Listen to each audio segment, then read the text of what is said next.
link and entity framework. Hi, my name is C. Dakshinamurthy and I have completed AMIE in computer science applications, and I have more than 20 years of software development experience. இந்த கோர்ஸில் நம்ம எதை பற்றி பார்க்க போகிறோம் அப்படின்னா link and entity ஃப்ரேம்ஒர்க்கை பற்றி பார்க்க போகிறோம். ஸோ இந்த கோர்ஸை படிக்கிறதுக்கு நான் உங்கள்கிட்ட என்ன எக்ஸ்பெக்ட் பண்ணுறேன் அப்படின்னா C# தெரிஞ்சிருக்கணும், SQL சர்வர் டேட்டாபேஸ் எப்படி கிரியேட் பண்ணுறது, டேபிள் எப்படி கிரியேட் பண்ணுறது, ப்ரைமரி கீ ஃபாரின் கீ எப்படி செட் பண்ணுறது, இதெல்லாம் கொஞ்சம் ஐடியா வேணும்.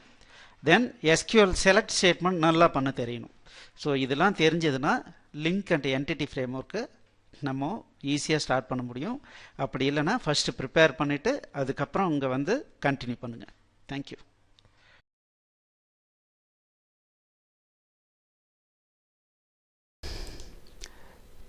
எக்ஸலண்ட். இந்த வீடியோ உங்களுக்கு பிடிச்சிருந்தால் லைக் பண்ணுங்கள், எங்கள் சேனலுக்கு சப்ஸ்கிரைப் பண்ணுங்கள், இந்த வீடியோவை ஷேர் பண்ணுங்கள், குறிப்பாக உங்களுடைய கமெண்ட்ஸ் எழுதுங்க.